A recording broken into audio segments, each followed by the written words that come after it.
Hi, I'm Dr. Jamie Bracey, and I'm an educational and cultural psychologist conducting applied research in STEM education for minority students. STEM education has caught fire all over the nation. Why? For the past decade, Congress has heard from the National Academy of Sciences, National Academy of Engineering, Institute of Medicine, and National Research Council that America's economy could not sustain our quality of life unless more American children learned science and math and entered the STEM workforce. The new global economy is based on knowledge. 5% of America's workforce is in STEM-related occupations and generates nearly half of the nation's gross domestic product. Most of that wealth is related to innovation in research and development, and that requires college degrees. Either way, we aren't doing so hot generating STEM-ready kids, especially in minority communities. With about 50 million students in U.S. schools K-12, most people think we're number one. But here's where we stand. We're number 6 in global innovation-based competitiveness. We're number 11 in the world for the percentage of young adults with high school degrees. We're number 16 for college completion rate.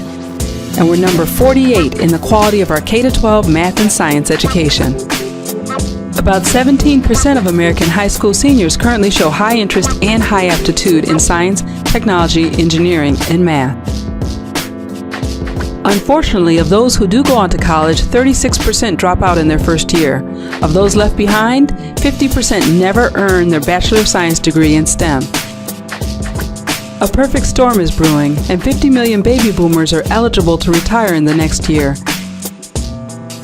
So let's connect some dots. Right now, STEM education focuses on taking kids to science museums, building robots, and promoting competitions and science fairs. That's good at engaging students all over the nation. But America needs motivation to persist. How do we inspire M2P? I believe that integrating 3 types of culture, social culture, classroom culture, and expert culture, will increase student identity in STEM fields and inspire M2P. Researchers have found that African American and Latino children in particular come from social cultures that prefer high-energy communal interaction, dynamic conversation, and high-quality teacher-student relationships. To accelerate minority student achievement in STEM, I have relied on a cognitive apprenticeship framework. In a cognitive apprenticeship, experts bring their thinking to life by walking novice students through solving a problem. Students observe, practice, and are scaffolded to build levels of knowledge that are valued in the culture of the experts. Let me show you an example of cognitive apprenticeship in cultural context to increase the participation of minority males in programming. So if somebody wasn't engaged or I felt they weren't comprehending, I'd make them a part of the teaching process. In the beginning, they bring up a problem, then we would solve it in class. And as I'm writing the code in front of them, I'm explaining my thought process.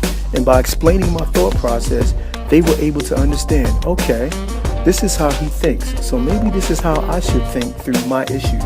And after doing my thought process for a few weeks, I would make them, when they had issues, let's talk it out, walk me through their thought process.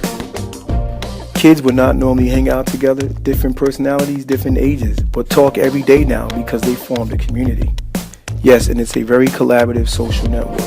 So if you can structure these classes as social networks, it helps the kids help themselves, and you'll find they enjoy learning more because it's a community experience. This phenomenon of transforming high school students to productive software developers in 4 to 5 months is based on a unique experience of having cultural relevant experts in the disciplines of their interests. The students went on to start a web and mobile app development company and are active daily, increasing their knowledge of the discipline while pursuing entrepreneurial interests. They are truly living in a dream state. This experiment has sparked a curiosity to answer the question, was this a one-off occurrence, or can something systematically be put in place to increase the scale of underrepresented use in the fields of IT and computer science? The student outcomes in this study clearly support the idea that integrating culture with expertise in a cognitive apprenticeship learning environment increase student identity and motivation to persist in computer science.